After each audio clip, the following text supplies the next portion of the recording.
શું તમને ખબર છે બજારમાં મળતી મોંઘી આઈસ ટી તમે ઘરે ખૂબ જ સરળતાથી તૈયાર કરી શકો છો અને એ પણ ફક્ત 3 થી 4 મિનિટમાં જ. તો ચાલો તેને બનાવવાની શરૂઆત કરીએ. હેલો ફ્રેન્ડ્સ, જય શ્રી કૃષ્ણ, જય સ્વામિનારાયણ, જય યોગેશ્વર, જય જિનેન્દ્ર અને જય મહાદેવ. કેમ છો બધા? મારી ચેનલ એજનસ ફૂડ સ્ટેશનમાં તમારું સ્વાગત છે. મેંગો આઈસ ટી બનાવવા માટે સૌથી પહેલાં એક વાસણ લઈ તેમાં 1 થી 1.5 કપ અથવા તો તમારે જે રીતે આઈસ ટી બનાવવી હોય તે પ્રમાણે પાણી લઈ તે પાણીને ગરમ કરીશું.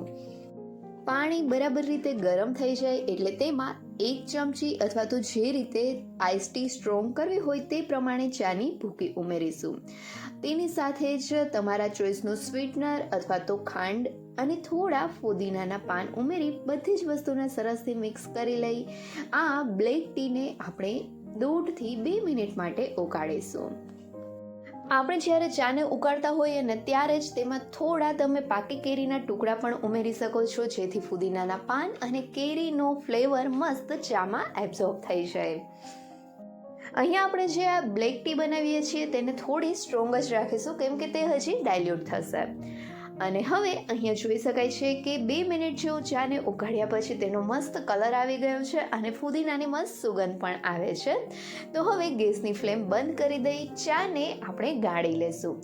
ચાને ગાળવાની જગ્યાએ આ જ રીતે પણ તમે ચાને ઠંડી થવા દઈ શકો છો.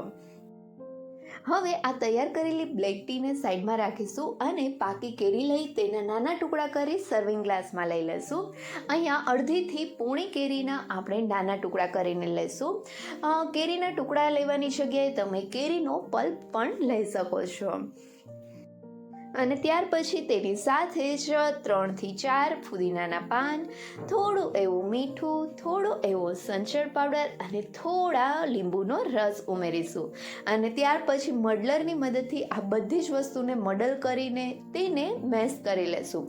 આ રીતે જો તમારી પાસે મડલર ના હોય ને તો દસ્તાની મદદથી અથવા તો આ ટાઈપની કોઈ પણ વસ્તુની મદદથી કેરીના જે ટુકડા છે તેને થોડા મેશ કરીશું અને તેનો આ રીતે પલ્પ તૈયાર કરીશું. આ રીતે મેશ કરવાની જગ્યાએ તમે મિક્સી જારમાં ગ્રાઇન્ડ કરીને પણ તેની પેસ્ટ તૈયાર કરી શકો છો. હવે અહીંયા જોઈ શકાય છે કે બધી જ વસ્તુ સરસથી મડલ થઈ ગઈ છે. તો હવે તેમાં આપણે આઈસ ટી ઉમેરીશું અને આપણે અત્યારે મેંગો આઈસ ટી જ બનાવીએ છીએ તો ગ્લાસ ભરીને બરફના ટુકડા ઉમેરીશું. જો તમને વધારે ઠંડી આઈસ ટી ના બનાવવી હોય તો બરફ થોડો ઓછો પણ ઉમેરી શકો છો. બરફ ઉમેર્યા પછી તેની સાઈડમાં આ રીતે લીંબુની સ્લાઇસીસ ઉમેરીશું. લીંબુની સ્લાઇસ ઉમેરવી ટોટલી ઓપ્શનલ છે. લીંબુની સ્લાઇસ ઉમેરવાથી મસ્ત એસ્થેટિક લુક આવે છે. હવે આ સર્વિંગ ગ્લાસમાં તૈયાર કરેલી બ્લેક ટી ઉમેરી તેને ફુદીનાના પાન અને લીંબુના સ્લાઇસથી ગાર્નિશ કરીને ઠંડી ઠંડી મેંગો આઈસ ટી સર્વ કરીશું. અને આ મેંગો આઈસ ટીની એક સીપ લેતા પહેલાં તેને ચમચી વડે સરસથી હલાવીને તમે તેની મજા લઈ શકો છો. અને જ્યારે તમે આ મેંગો આઈસ ટી બનાવતા હોય ને ત્યારે વચ્ચે ટીને એક વખત ટેસ્ટ કરી લેવી. જો તેમાં તમને ગળાશ ઓછી લાગતી હોય તો તેમાં તમે જરૂરિયાત પ્રમાણે ગળાશ ઉમેરી શકો છો. અને લાસ્ટમાં જો લીંબુ ઓછું લાગે તો ખટાશ પણ તમે જરૂરિયાત પ્રમાણે ઉમેરી શકો છો. તો છે ને આ મેંગો આઈસ ટી ઘરે બનાવવી ખૂબ જ સહેલી અને આ મેંગો આઈસ ટી પીવાની તો ખૂબ જ મજા પડે છે. તો તમે પણ આ મેંગો આઈસ ટી એક વખત જરૂરથી ટ્રાય કરજો અને મને કમેન્ટ કરીને કહેજો કે તમને આ રેસીપી કેવી લાગી.